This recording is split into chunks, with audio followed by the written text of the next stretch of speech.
Hey everybody, welcome back to Low Friction Friday. So yeah, fun topic today, but before we get into that, a couple of quick updates. Thank you to those who put some suggestions through on the comments on last Friday's video, just with regards to my really hot running CPU and fan noise. We've still got a bit of an issue. I think that the main theme, or the main suggestions, that it's likely to be the thermal paste for the CPU. I think that is probably the case. I do have it running a bit better, but it's still running super hot for not working very hard at all. So I've managed to get some thermal paste now, and hopefully over the weekend I'll get time to look at how to disassemble my particular laptop and apply the thermal paste, and we shall see. But done a whole bunch of cleanups, and we have it down from it hit a fairly scary 106 degrees Celsius on last Friday. It's sort of settling down into the 70s, 80s now, so it shouldn't melt and crash, hopefully, during today's filming, like I've had the issue with the computer crashing the last couple of Fridays. But fingers crossed. But thank you everyone for your help and input. Other little bit of fun news. Let me just switch screens.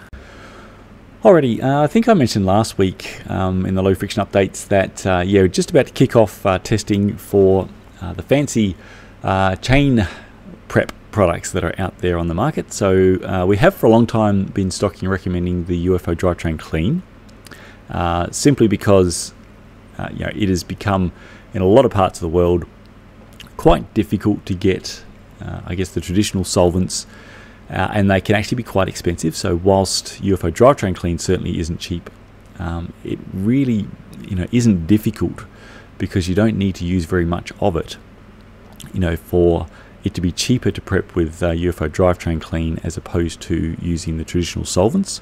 And and that would hold true with you know, Silka's chain stripper, all things testing well. And also it's a lot easier. There's just less steps, there's less baths to have to go through. So with traditional solvents, you're typically looking at around, so you know, 3 or more baths with mineral terps or white spirits, followed by a couple of baths with you know, methylated spirits or denatured alcohol, or whatever the equivalents may be where you are. Whereas with these, it's basically one short soak with the product, rinse with water, dry, and away you go. So you know, you're sort of paying for some, you know, pretty groovy benefits as opposed to the old-fashioned way. Right, so the test in short is going to be, okay, so yeah, test in brief. You can see there's a pile of SRAM chains. SRAM has been chosen because SRAM's factory grease is just, it's horrendous bloody stuff. Sorry, SRAM, I love you, but your factory grease, just, why?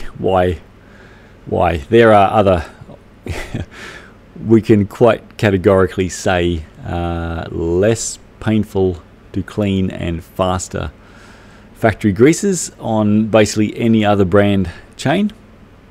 And I don't know why they still have what they have. I hope one day they do change, and that will make my life easier, as obviously we prep a fair few SRAM chains with either MSW or Hot Melt or Rex Black Diamond that go out through the web store. I would love if they please change. So yeah, obviously chosen because that is going to give the fancy cleaners here the most stern and stout test of their abilities, because they do take a number of extra rounds in to prep via the traditional solvent method. So this will be quite interesting. In short, the UFO drivetrain clean, they claim, so from their own testing, which I have in my FAQ guide for chain prep, they did claim that they put 5 chains through just 100 mil. So that is beyond impressive, really. Obviously the UFO drivetrain clean is what Ceramic Speed use themselves to prep the UFO wax chains, so they should be pretty well versed with, you know, how many chains they can put through a batch of their own cleaning product before they would need to put a fresh batch in the ultrasonic, and away they go. So in theory their claim should be pretty robust, but we'll, you know, that's really what we're going to be testing. I'm going to be using 200 ml just because I've got a container that 200 ml goes nicely in. So in theory, I should get 10 chains perfectly prepped and absorbed through that. I mean, it may be somewhat stressed because of the strand factory grease, but what we're going to be doing, in short, is we have a control where one of the chains has been prepped via the tried and true traditional solvent method. It is check measured for an initial wear measure.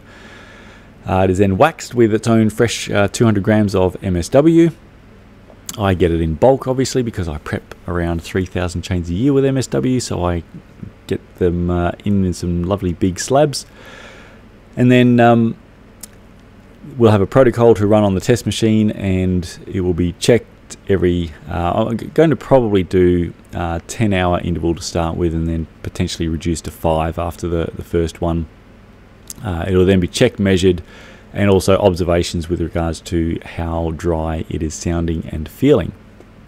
And with wax chains, so if you're not familiar, it is quite obvious and easy to detect when a wax treatment is pretty much done. The chain will become quite noisy and loud. It has a particular feel to it, and we'll also see a jump in the wear measure. So its wear rate will take a sort of fairly steep kick north once the wax treatment is done. So we'll then be repeating the, I guess, that exact same test, but prepping the chain with Ceramic Speed's UFO Clean, and just obviously following their instructions. Each test will have its own fresh M-Speed wax, so that once we're sort of 2 chains deep, 3 chains deep, if the drivetrain clean was not properly absorbing the factory grease, and that there was a bit of contamination into the M-Speed wax from one chain, that's not going to compound over into the next test. So every test will have its own fresh batch, and we will be looking to see if we can detect if there's, I guess, an obvious sign where that UFO drivetrain clean is no longer effectively stripping the factory grease off the chain, and it should be pretty obvious.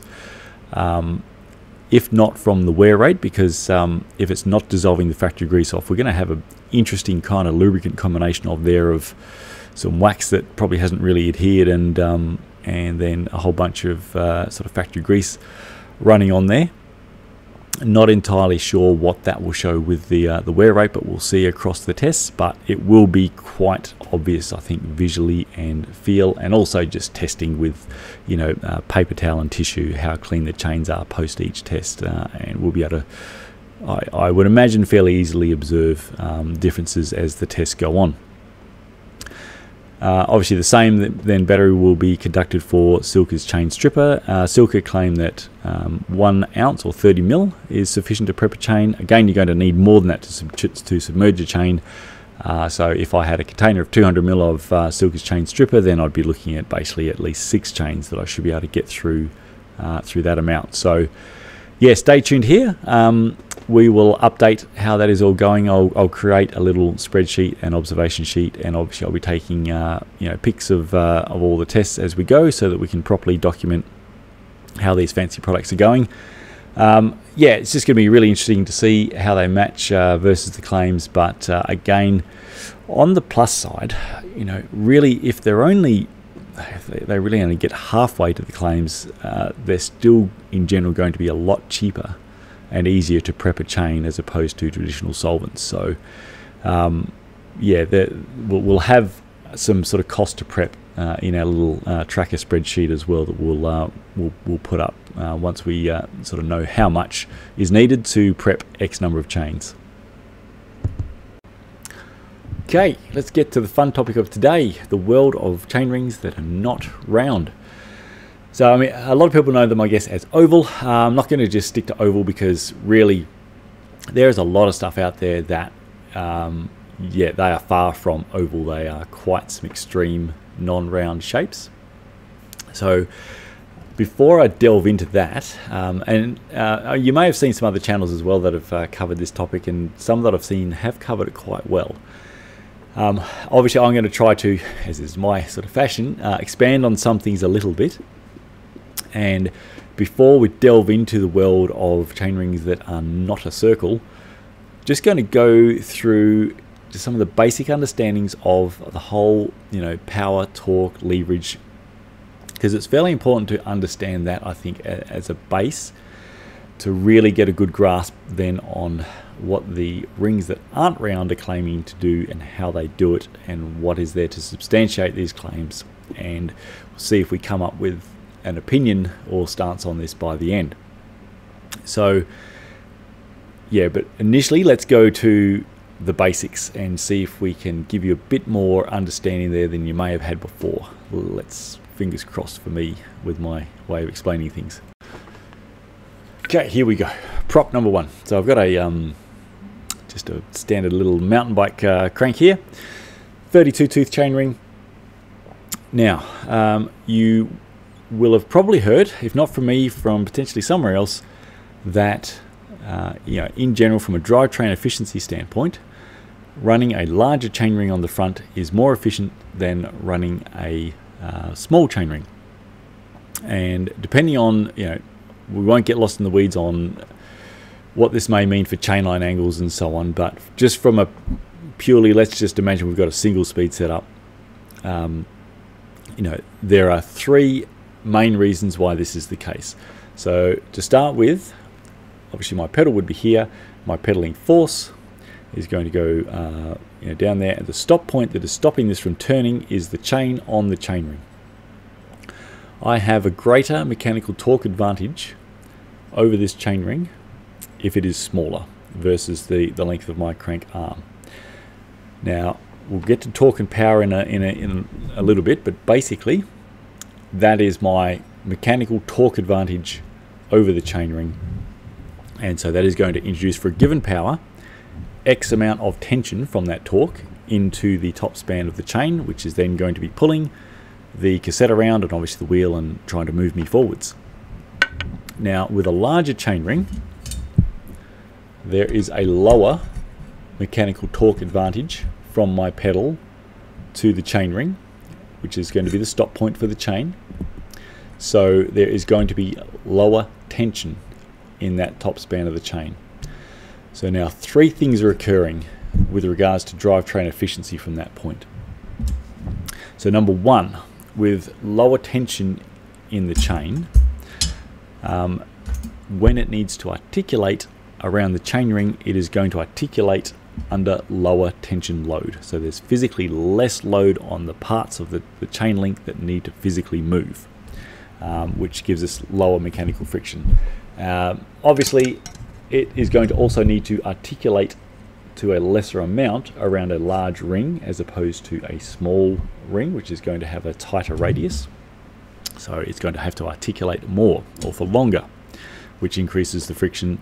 And for a given gear inches, now gear inches is basically, let's just use a sort of a nice even number of 100. If you were in a gear ratio that had gear inches of 100, basically one full turn of your crank is going to move you 100 inches distance. It's an old term, obviously, or still current, I guess, if you're in America, but yeah, that's basically what has been fairly standard with regards to sort of what we talk about gear ratios for a fair while. So for a given desired gear inches, you might be pedaling at 200 watts on, you know, X gradient with X wind, and doing 30 kilometers an hour for that power, and your preferred cadence has you in a gear inches of, let's say, 70. If you have a larger chainring for that desired gear inches, you're going to be in a larger cog at the rear, and that also again means lesser articulation. So there's three components that are really coming together there that mean that larger chain rings in general for given gear inches are going to be more efficient.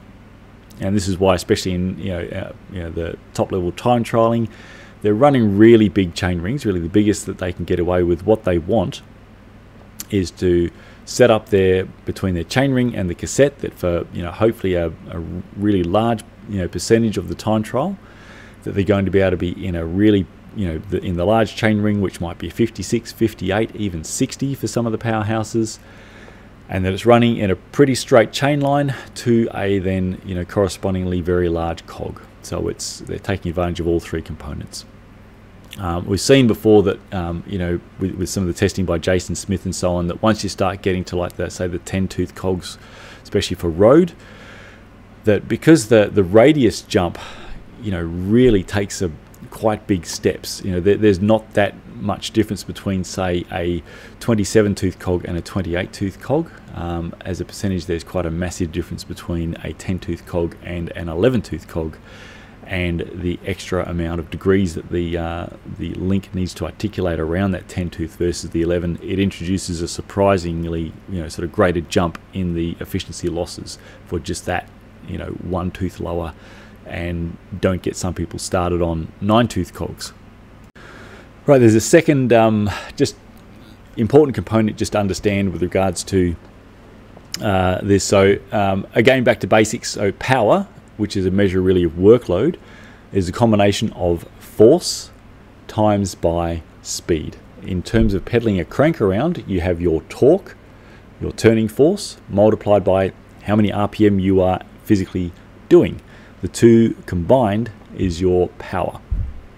A lot of force but only doing 1 RPM, you're going to have overall a fairly low power. So it is, yeah, obviously those two put together. So basically force times by speed is your power. So now with the larger ring, I lose some mechanical you know, sort of torque or force into that top span of the chain, but a given cadence is going to pull through more links of the chain. I have a greater chain speed. One full cadence of this larger ring is going to pull through 53 links, whereas one full cadence of the smaller ring is going to pull through 52. Obviously more links in the same amount of time, it's more chain speed. So there's that offset of mechanical torque is covered by the increase in chain speed. We are back to our speed, you know, and force to give us our power. Alrighty, nearly there, I promise. The last part. So we've covered the, I guess, the mechanical torque disadvantage with the larger ring with relation to the length of your crank arm. However, you're going to get that back at the back wheel, because again, for a given gear inches, so if you shift to the larger chain ring from, say, a small chain ring, you are losing a mechanical torque advantage at your chainring side. But if you wanted the same gear inches as what you were just pedaling in, you are going to be shifting to a larger cog. That larger cog is going to have your mechanical torque advantage back for that same gear inches via its larger radius. So this is obviously what is turning your back wheel. The larger radius that we have for the cog over the free hub body, that is the mechanical torque advantage that cog has over your free hub body that is turning your back wheel. It's obviously going to carry all the way through to the center of the axle. So again, for a given gear inches, if they are the same for that desired, you know, speed and cadence, if you have a larger chain ring to achieve that versus a smaller chain ring, you're going to be in a larger cog. So the mechanical torque disadvantage you're getting with the larger ring at the front, you're going to get back with the larger cog at the rear. The total power going to that larger rear cog is, as we covered just a moment before, with regards to, although there's lower tension force in the chain, we have greater chain speed. And those two are multiplying back to get you back to where you would be if you were in a smaller ring with a higher tension. Let's hope that made sense in total, but that is an area where it's very easy to get, I guess, not a clear understanding of why you're, you know, not losing out if you go this way, or why you're not gaining if you're going another way. Okay, and now having that base understanding, it is helpful. So there's a reason why I've taken you on that wonderful journey, as aside from just giving you the most awesome knowledge on that space, should this ever come up over coffee at the end of your ride. I'm sure this stuff comes up all the time. Otherwise, what on earth are you guys talking about over coffee if it's not torque versus force versus leverage and so on? So as we go into the world of non-round, they're going to be making claims as to what they're doing for you by squishing that circle. Now, by squishing the circle into a different shape, you know, again, if you take a particular size, let's say you've got a 52 tooth chainring, and if you take it from being round and squish it into a different shape, that different shape, so if it's say ovalized, then you are going to have a lower mechanical torque advantage at the, I guess, the taller point of the ring, which is because you've got a lesser leverage over that from your crank arm. And then that means you're going to have a greater mechanical torque advantage over the more squished bit, where you've got a greater distance between your crank arm and the stop point on your chainring. So that has to even out though. If you give a mechanical advantage in one spot, then that has to be offset via a mechanical disadvantage in another spot. What they're aiming to do though is put those spots in places that is going to help your pedaling stroke, help your pedaling efficiency, and thereby, you know, thus enable you to produce more power. And if you're producing more power more efficiently, you're going to be using less oxygen, producing less lactate. That's the claims. Now let's have a bit of a look at some of these non-round rings and some of the claims, and let's have a bit of a look and see what we think by the end as to whether or not, you know, these theories are going to hold up and you know, I guess bear out in reality. Almost forgot. My apologies. Before we move on, it is important to just also keep in mind that, you know, with a non-round ring, you know, whilst the marketing claims will be along the lines of, say, if you were in a, say, 52 tooth non-round ring, they might claim that it feels like a 56 tooth through the power phase, and it feels like a 48 tooth through the dead spot, as they're aiming to, I guess, try to give you what feels like a larger ring in the power phase, but give you what feels like a smaller ring mechanically, more easy to pedal through in the dead spot in your low power phase. It's just worth remembering, so from the background we've just covered, that at the end of the day, say a 52 tooth ring is a 52 tooth ring. You are not in the mechanical disadvantage phase having that offset by a larger cog. So the mechanical torque disadvantage that you're having with the larger radius at that point in the chainring is not being offset by a larger cog. So that can come into play a little bit in the thinking as to whether or not this is going to work for you or not. There can be changes in chain speed, because all sorts of funky things are happening as the non-round ring is moving from a different radius, be it larger and then to smaller. There can be accelerations and decelerations in the chain speed. So that is going to muck around all sorts of things with the actual tension, you know, and torque going through the chain. But just be aware from the mechanical torque advantage relationship between the length of your crank arm and the stop point, which is where the chain is on your chainring, the mechanical disadvantage section of that non-round chainring is not going to be offset via a larger cog, because you are going to be in the same gear inches if you're in a 52 as if you're in a 52 with a round ring. Again, hope that made some sense, but that is just something, I guess, important to understand just with regards to that particular part of the relationship.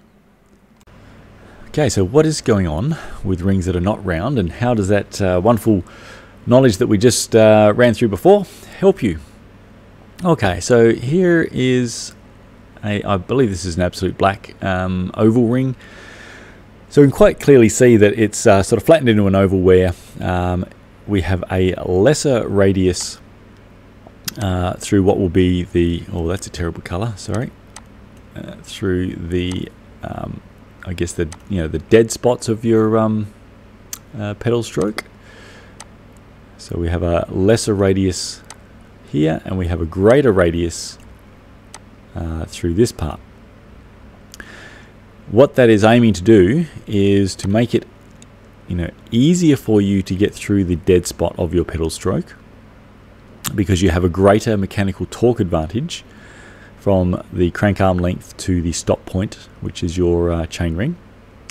But through the main power phase of the stroke, they are making it harder. They're giving you an increased radius. Now, why is that helpful, you may be wondering? Okay, because what they're basically saying, and I'll have it in the marketing materials that say, let's say you're in a like a 52 tooth chainring. The claims might be something along the lines of, through the dead part of your stroke, it feels like you're in a 48 tooth chainring, and through the power phase of your stroke, you're in like a 56 tooth chainring. Now, I used to have concerns, or my initial thoughts for such a setup was that I don't know if that is a good thing, because at the end of the day, do I want to dent my power phase, which is because nothing is going to really make your sort of power through the bottom dead center from a muscular perspective amazing. That is always going to be a low power portion of your stroke. Quite simply, when you're in that main power phase, you're able to recruit a lot of very big muscles to push down on the pedal, as opposed to what you can do through the bottom dead center and the top dead center of the revolution. So is it worth trying to, I guess, improve things through that bottom dead center and top dead center at the expense of my main power generation, which is, that's really the engine room. And I wasn't really convinced that that was a good thing. And, obviously, also, you don't have any changes in, I guess, your mechanical torque and chain speed to offset that disadvantage comparatively with the larger radius versus your crank arm, because you don't have a larger tooth count. So you're not necessarily going to get your chain speed coming through faster to offset that sort of loss of mechanical torque advantage. So that was my thoughts for a while, but then I understood better. I had some really good chats with a great guy, Wayne Stettner, who works at SRAM. Has a lot of experience with non-round rings and been riding and testing those for a long time. And a big part of really why they work is, so if you, I don't know if many of you remember Biopace or had sort of seen Biopace, but they kind of had the opposite way of going about things, where the clocking, or where they set your sort of timing of that, the oval part was very different. And so imagine if you're about to push hard on something and that something just gives way. It makes it really hard for you to get that maximum force out, whereas if you have something really solid to push against, you can really start to unload your force upon that. And that is really what this sort of type of non-round is aiming to do. So it is sort of not only increasing your angular momentum and chain, I guess, ability to get through the bottom and top part of the stroke. In your main power generation, it's giving you something that you can really push against for that little bit longer as well. So it's giving you more time in the high power part of your pedal stroke and less time in the what is always going to be the low power part of the pedal stroke. So that changed my thinking around with that better understanding that I attained from Wayne. Okay, but I should point out this little spot though that that's not an endorsement at all with regards to me saying that okay, sure, yep, now I understand it as to that's how they work and why they will be better. What I'm saying there is that really I had an incorrect sort of thought train with regards to why that whole setup really I couldn't see an advantage at all to potentially really why there may be some advantage there. But this may be some advantage is what we're going to try to delve into next.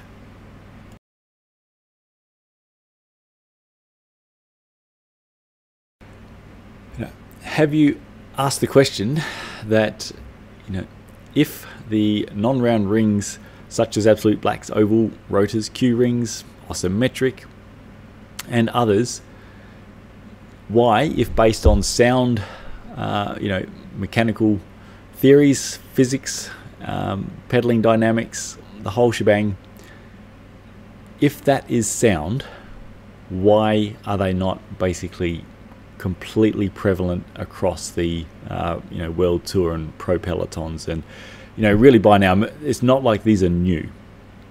I'm not sure when sort of really some of these started to go pretty hard on the marketing front, such as your Absolute Blacks and Rotors and so on. I'm not sure how long they've been at it, but they've been at it for a while. They have had, I will say, at least a decade to have made their case. And really the adoption of them is, I would say, very, very low. So what's going wrong?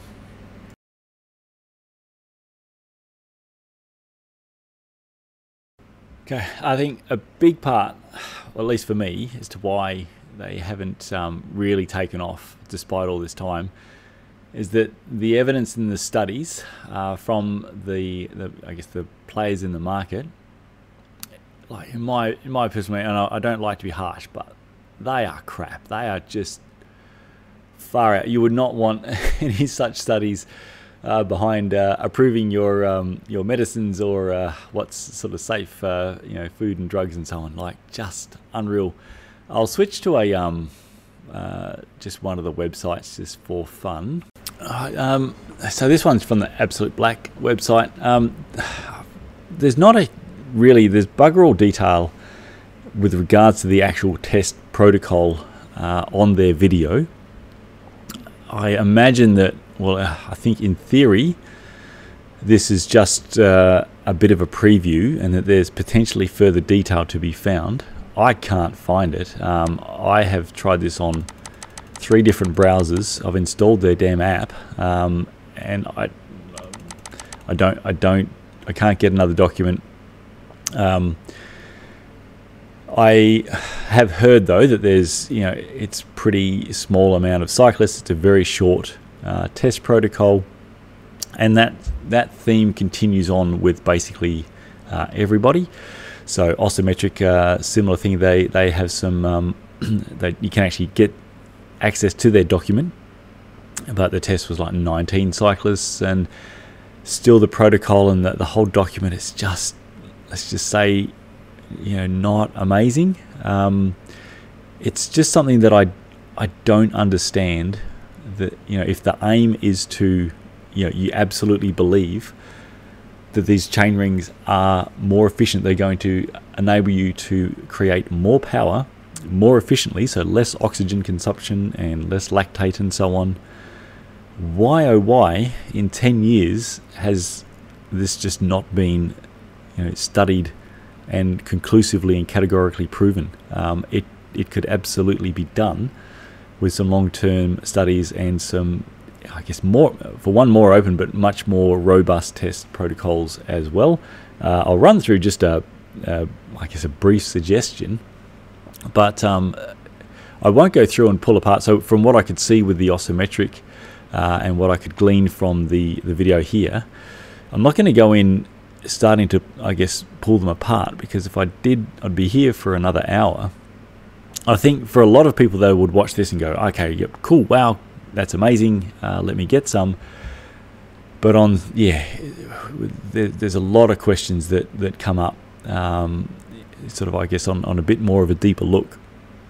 And yeah, I would be here for ages going through all of those. Although actually, just for fun, just while I'm on this, where I've happened to have paused it, I don't know about you, but to me, if I was to just add up, I guess, the force in newtons at each of the points here, I reckon I get a better total force for round than I do for oval, especially on the left pedal. So that is just one. I won't go through further. It would be a long video. Okay, to a degree, I can give, I guess, a little bit of leeway to the players in the market, in that, to conclusively prove it, the testing, it's not going to be easy or quick or cheap. There's a whole lot of variables that's really hard to knock out, especially when at the end of the day, we're talking about percentages here, where the rings may give you, for instance, a 2 to 4% improvement in your max power, sustained power, reduction in oxygen consumption and lactate and so on. Those kind of variances can change day to day just by how well you slept, or your training fitness form and fatigue is a moving target every single day. So on any given day, if you were to go and do a time trial, can you hit the exact same watts in one time trial and then the next time trial that is your absolute maximum effort, or do those watts vary? Is it 305 one time and 311 another and 299 another? Already those variances are way out of the margins for being able to conclusively prove a product that may offer a 2 to 4% improvement potentially. So there's stuff like that. So, and obviously there's no one or no one that I know of independently assessing or testing this stuff, because that's going to cost a lot of time and money to do, or at least time and resources if they were able to get people to be able to do it for free. Where, what's the payback for that? If they categorically come to a conclusion that they don't work, they're just going to get harangued by all the players in the market with their own proof that it does and that their studies are better and so on. And if they prove that they do work, well, they're not selling them. So I don't know if they've set up a kickback situation, but it's just like there's not any, I guess, model that makes sense for somebody independent to go and try to prove that non-round rings work, and like which non-round. I'll get to that after this bit. So it's really is up to the actual players in the market that they need to conduct their own studies. So you may have seen on that print screen, or the screen record before, Absolute Black say independent study. I mean, it's run by their head guy. It is just at an independent facility that you can hire to use their equipment. If they're running it, I don't know if that makes it independent, but I would put a bit of a question mark there. So, but that's cool, because at the end of the day, I don't expect that anybody independent is going to be going out and proving that their chain rings work for them. It's going to have to be them. So, that being the case, that's fine. Let's just get, in my mind, or in my opinion, something that would be fairly irrefutable.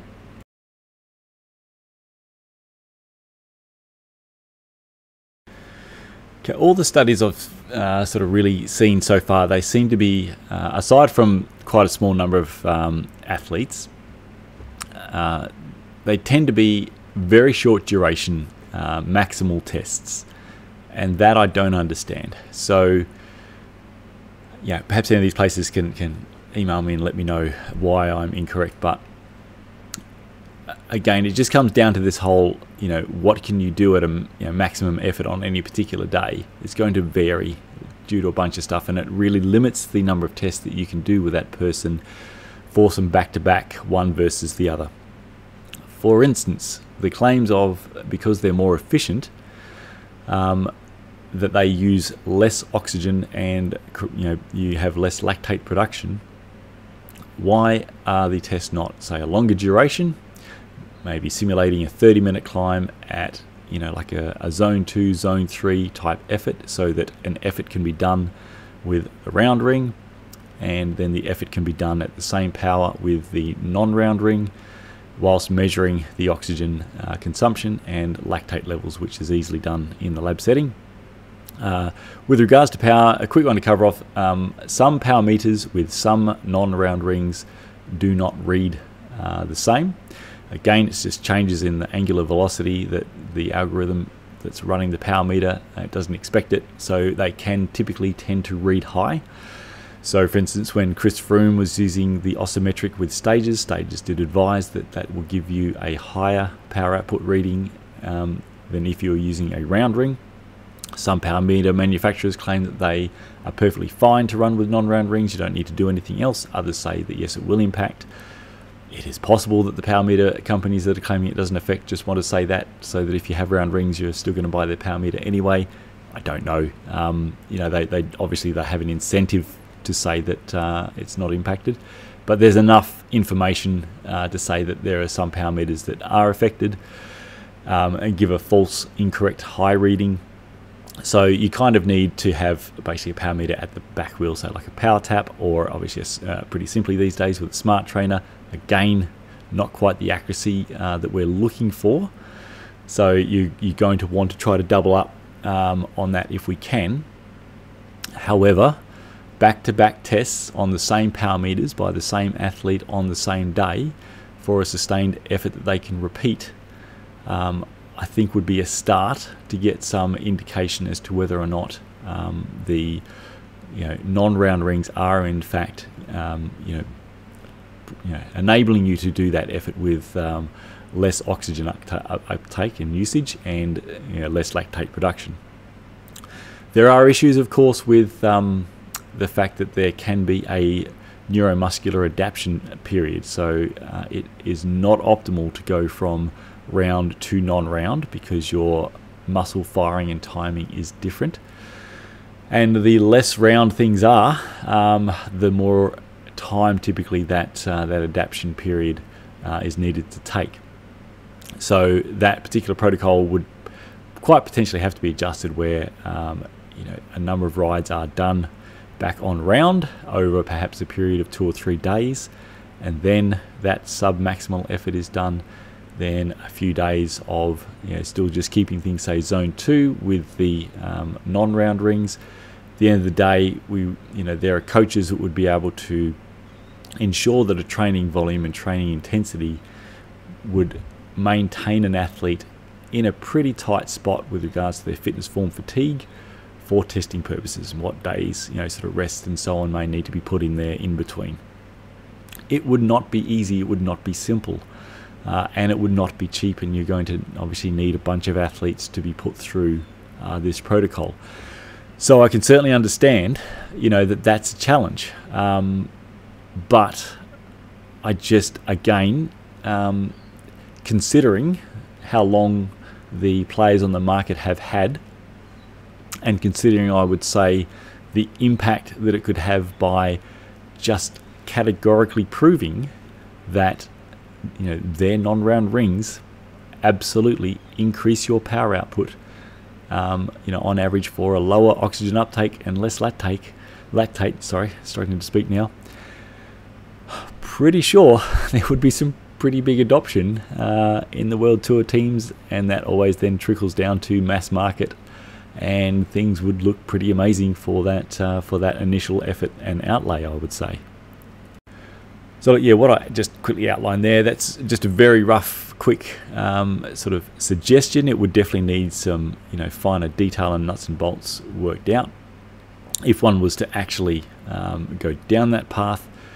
However, I can say that even just sort of loosely compared to what's been done so far, I don't understand what's been done so far. It is just not categorically proving, really, I think, to anyone that matters, which are the people running the world teams and the people with a lot more smarts than I do, that would be looking into these things, because it's not like they don't look for an advantage.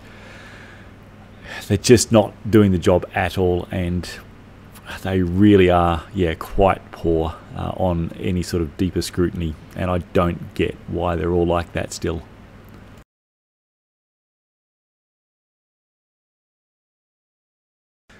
Okay, another big problem I think is like, what is going on with all the shapes?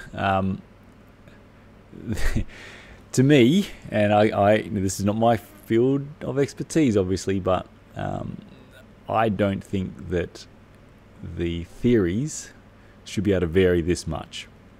So, I mean, here we've got sort of absolute black. They explain why you can't adjust the timing, that their oval is designed in a way that it is perfect. You have rotor have a different kind of oval. You won't be able to see that in the pictures here, but I don't know, some of the rotors, they have multiple spots you can bolt them, because, I mean, yeah, for sure, you'll be able to tell which oval clocking position is actually the right one. So, yep, we have Osymetric. That is a pretty extreme shape, to say the least. Far out, that would be something to pedal. If you're on those, that must be a pretty groovy time. That's a similar kind of take in a mountain bike chainring brand. And yes, in case you're wondering, shifting with oval can be quite balls. I have tried the absolute black ones, and I really could not get the front shifting to go very well at all, and I had a pretty good crack. I have no idea how people do a front. I believe you have to time your shift quite particularly with where your crank arm is, so the chainring position. But it could also be part of why a particular pro cyclist has been known to have potentially more chain drops than others. But like, to me, it makes no sense at all to have this variance in chain rings. There's also, I wonder if I've got that one handy, another one that's fairly new out, and you'll probably be seeing and hearing more about soon, called Speng ring, which is a hexagonal circular chain ring that has its own theory as to why it is better than all the other non-round chain rings to increase your power and lessen your oxygen use and so on. You know, I don't know what your thoughts are, but I think that they've already had a pretty tough time of trying to prove that they are doing what they're doing. That is certainly, I don't think, the case. It's not helped when there is such a variance in what is going on with the different shapes.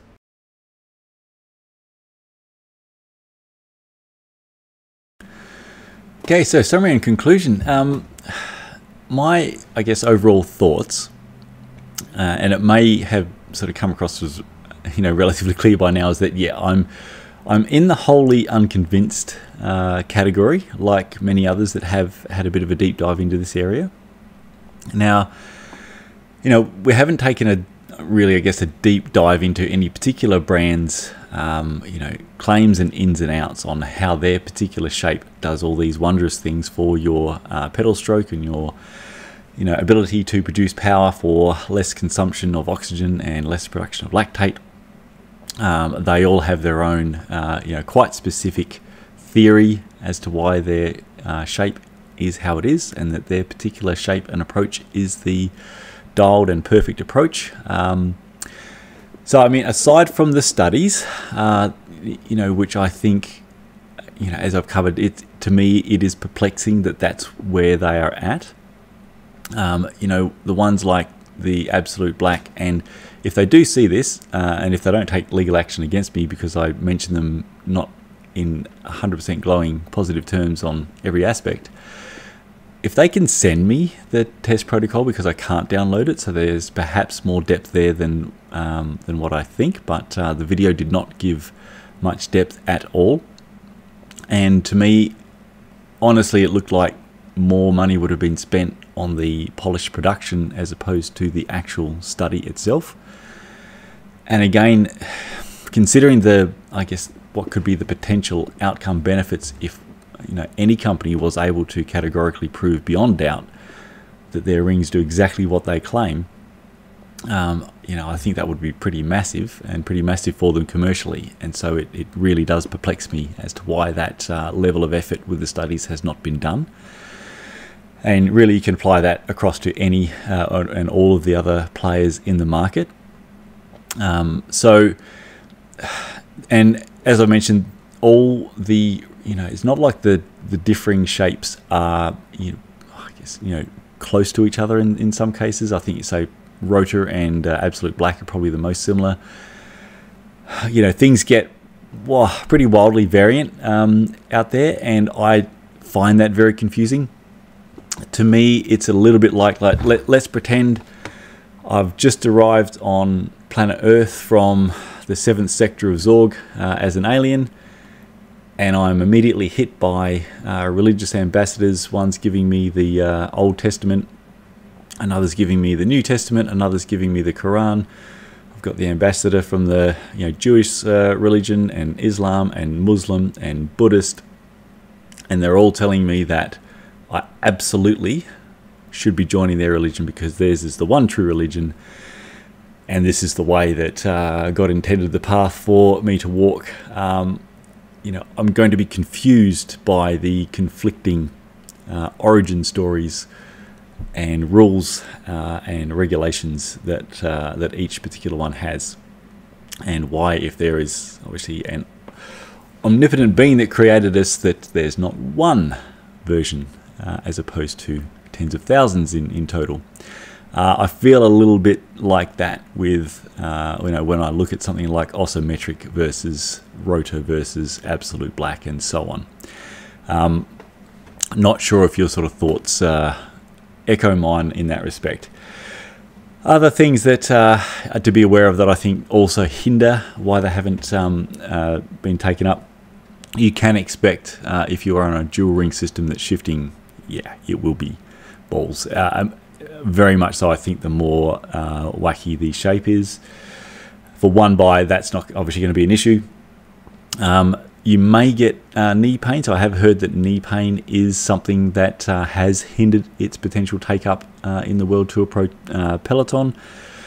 And I think without that take up, it's just never going to really gain traction outside of that.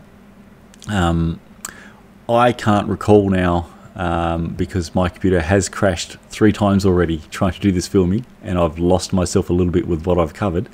In my trial of the absolute black chain rings, I did get knee pain. It took a little bit to come on, but slowly and steadily I did notice that I was getting some knee pain in my right knee. It continued to get worse. I switched back to the round rings and very quickly it went away. It is possible that it was something unrelated. However, it's fairly coincidental. I've not had knee pain on a bike before, nor since. The only time I've had knee pain was the time I was running those rings. So it may occur for you, it may not. There are a whole bunch of things going on with the changes in velocity that the different angular momentum is giving you with all those different shapes. So things can get sort of interesting.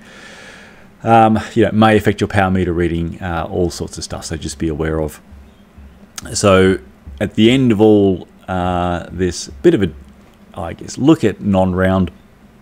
Sorry, I spent probably more time having fun explaining all the world of ins and outs of the how things work from a leverage and torque perspective with regards to the different ring sizes and crank lengths. But hopefully that was something that was of interest for you and good knowledge for you anyway.